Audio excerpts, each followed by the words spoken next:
Good evening guys. चलिए बेटा, आज हम पढ़ रहे हैं चैप्टर नंबर सेकंड के चैप्टर नंबर सेकंड बहुपद यानी कि पॉलिनोमियल्स के ऑब्जेक्टिव टाइप पढ़ रहे हैं। चलिए देखते हैं। देखिए, चलिए पहले मैं इसका थोड़ा सा डिस्कशन बता देता हूँ आपको।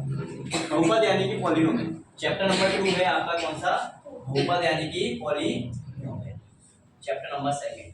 चलिए पहले ये, क्या आप लोग ये जानते हो कि बहुपद किसे कहते हैं? एक ऐसा समीकरण जिसमें चर की घात हमेशा क्या होती है?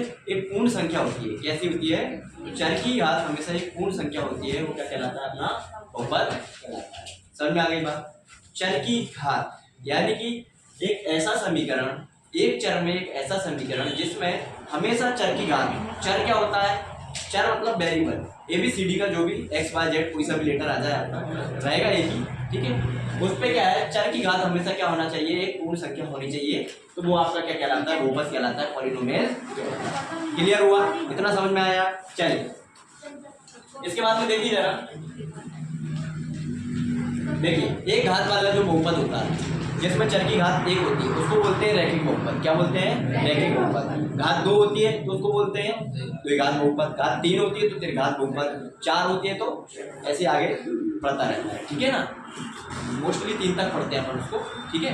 चलिए देखिए जरा, अब हम आगे बढ़ते हैं और पहला क्वेश्चन करते हैं। देखिए चर x के बहुपद, चर x के बहुपद P फॉर पॉलिनोमियल है ना। P किसको रिप्रेजेंट कर रहा है? पॉलिनोमियल है ना। और x क्या है?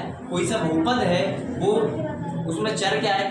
कोई बहुपद है जिसमें चर क्या है? x है, इसलिए ये Px लिखा है ना। चर x के बहुपद Px में x की निम्न घात की घात कहलाती है। निम्न घात बहुपद की घात कहलाती है। कौन सी वाली घात? निम्न घात की उच्चतम घात की समस्त घातों का योग की घातों का अंतर। तो उसमें क्या आएगा? उच्चतम घात। यानी कि जो बहुपद में सबसे बड़ी घात होगी वही बहुपद की घात होगी। आगे बात समझ में? चलिए आगे देखिए, आगे सेकंड क्वेश्चन है अपना। द्विघात बहुपद में बहुपद की घात होगी। द्विघात में जैसे नाम से ही क्लियर है, अभी भी बताया था आपको। द्विघात बहुपद, द्विघात में कितनी घात होगी? 2 होगी। अगला देखिए, द्विघात बहुपद दिया है ax² + bx + c के शून्यकों का योगफल होता है। के शून्यकों का योगफल होता है। देखिए जरा, ये द्विघात समीकरण है ना, उसका व्यापक रूप है बेटा। क्या है? व्यापक रूप है। तो इसके शून्यकों का योगफल का फॉर्मूला क्या होता है? -b/a। क्या होगा? -b/a। इतना समझ में आया? चलिए अगला देखिए, यदि किसी द्विघात बहुपद में k-1 x² + kx + 1 का एक शून्यक -3 है, तब k का मान क्या होगा? तो हम क्या करेंगे? -3 k की जगह पर रखकर देख लेंगे। चलिए -3 रखकर देखते हैं k की जगह पर। ये समीकरण मैं इधर लिख दूंगा बेटा ना। देखिए जरा, k-1, ठीक है, x² + kx + 1। तो मैं k बराबर क्या रख लूंगा बेटा? एक शून्य के अपने पास, k बराबर रख लूंगा मैं -3। चलिए जरा मान रखते हैं अपन, k बराबर -3 रखने के बाद -3, ये माइनस का 1, ये x² ऐसा कैसा प्लस, ये k की जगह पे क्या रखना है बेटा? -3, ये रख लिया। और ये x ऐसा कैसा, ये प्लस का 1। गुणा करेंगे, ये जुड़ जाएंगे पहले तो -3 और 1 -4, ठीक है। तो 4 का इसमें गुणा हो जाएगा, -4x² हो जाएगा, ये -3x हो जाएगा, ये प्लस का 1 हो जाएगा, ठीक है ना। इसमें माइनस से क्या कर दो आप? गुणा कर दो। तो ये क्या बन जाएगा? 4x² बन जाएगा, ये प्लस का 3x बन जाएगा, ये माइनस का 1 बन जाएगा। बीच वाले पद को ऐसे तोड़ दो, 3 को ऐसे तोड़ दो कि, देखिए जरा, बीच वाले पद को ऐसे तोड़ दो आप कि गुणा करने पर क्या आए? देखिए 4 × 4, गुणा करने पर आए 4 और जोड़ने घटाने में आना चाहिए 3। गुणा करने पर 4 और जोड़ने घटाने पे 3। तो क्या हो सकता है बेटा? 4 × 4, 4 में से 1 जाएगा, 3 बचेंगे। सही है कि नहीं? चलिए 4x ऐसा कैसा बेटा? ये है 3x, इसको मैंने तोड़ दिया 4x - x, यानी 3 ही बचेगा। और ये -1 ऐसा कैसा बेटा? इन दोनों में एक जैसा क्या है? देखिए जरा, कुछ कॉमन मिल रहा है। आप कहोगे सर कि 4x मिल रहा है। क्या मिल रहा है?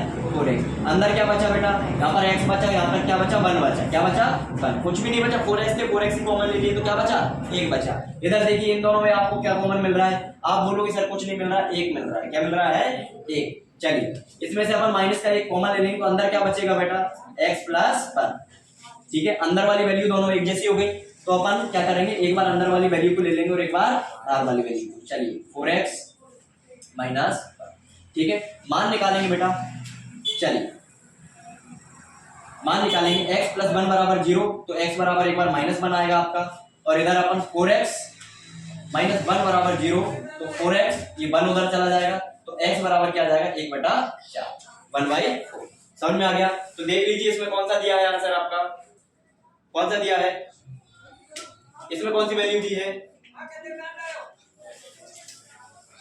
इसमें वैल्यू कोई सी भी नहीं दिख रही, 4/3। ये तो अपनी दोनों में से कोई सी भी वैल्यू नहीं आई, नहीं आई ना सॉल्व करने पर। देखिए कहीं मिस्टेक तो नहीं हो गई बेटा, देखो जरा, देखो कहीं मिस्टेक हो गई क्या इसमें, ये फर्स्ट वाला है क्या आंसर इसका, फर्स्ट वाला है। देखिए जरा देखते हैं क्या मिस्टेक हो गई, एक वैल्यू -3 है, चलिए मिस्टेक हो गई है बेटा अपन से, मिस्टेक क्या हो गई है देखिए जरा, माइनस का अपन लगेंगे -4, कहीं पे मिस्टेक हो गई है, जरा देखें इसमें, -4x², चलिए गुणा करो -3x + 1, ऐसा कैसा, ठीक है सही है, इधर तक तो सही है, क्या है 4 कॉमन ले लिया, अंदर x + 1 बचा, -1 कॉमन आ गया, x + 1, नहीं सॉल्यूशन तो सही है बेटा, 1/4। आंसर क्या दिया इसमें, यदि किसी द्विघात बहुपद, ये कोई सा द्विघात बहुपद है, इसमें क्या है एक शून्य -3 है, तब k का मान क्या होगा, एक शून्य क्या है -3 है, तब k का मान क्या होगा।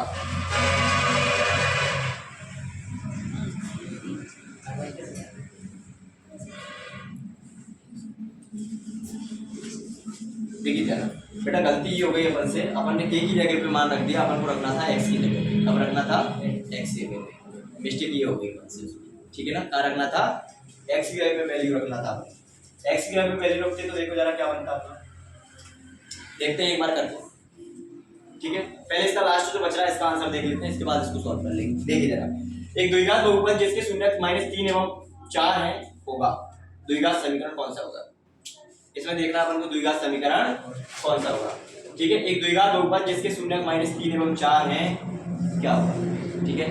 द्विघात समीकरण का व्यापक रूप होता है आपका ax² + bx + c = यही होता है।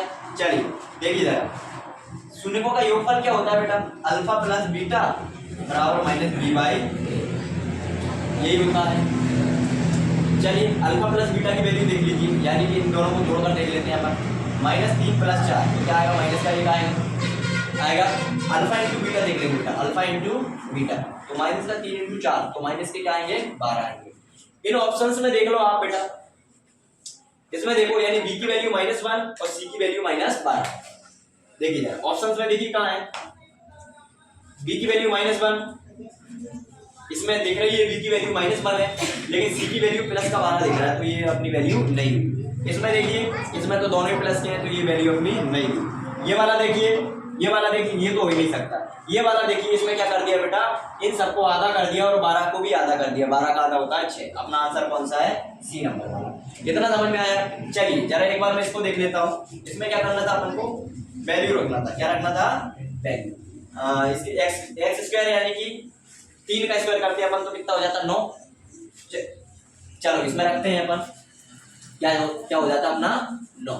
चलिए देखते हैं, थोड़ा जल्दबाजी में इसको अपन ने गलत कर लिया बेटा। हाँ देखते हैं, आइए देखिए जरा, इसमें रखते हैं अपन एक्स जगह क्या जाता, एक्स स्क्वायर यानी कि 3 का स्क्वायर 9 से फिर अपन करते तो कितना हो जाता, 9 के कितना हो जाता, 9 के माइनस का 9 के माइनस का 9। और इधर करते बेटा इसमें तो इधर इसमें कितना हो जाता, 3 के कितना हो जाता, माइनस का 3 के कितना हो जाता, माइनस का 3 के प्लस का 1। ऐसा कैसा, चलिए इधर जाओ, यहाँ पे आओ बेटा। चलिए इधर देखिए, 9 के 3 के कितने के बचती बेटा, 6 के बचती, और 9 में से 1 चला जाता, कितना बचा, 8 बचा। ठीक है बेटा, कितना बचा, 8। और कैसा 8, माइनस का 8 बराबर 0। तो 6 के बराबर कितना हो जाता, 8। तो के की वैल्यू निकालते तो 8 बटे कितना जाता, 6। 4 दूनी 2 चौके 8 और 2 3 यानी 4/3। अपना आंसर क्या आएगा, 4/3। थोड़ी सी मिस्टेक हो गई थी आपको, अपन से जल्दबाजी में अपन ने अपन को क्या करना था, चर की जगह पर क्या था, अपना जो वेरिएबल था एक्स में था उस पर रखना था, अपन को क्या रखना था, मान रखना था के का। अपन ने कहा रख दिया बेटा अपन ने क्या रख दिया था उसमें के की एक्स के की जगह पे वैल्यू अपन ने उसमें रख दी थी, इस वजह से अपना आंसर थोड़ा सा गलत हो गया था ना। तो आप लोग ध्यान रखें इस चीज को कि एक्स का मान रखना है बेटा, ना कि अपन को के का मान रखना है। किसका मान रखना है? एक्स का मान रखना है। जो अपना शून्य दिया है उसमें अपन किसका मान रखेंगे? क्लियर हुआ? चलिए ठीक है बेटा। अगला देखिए, थोड़ा सा और बताता हूं मैं इसके बारे में आपको। देखिए अपन ने पढ़ा क्या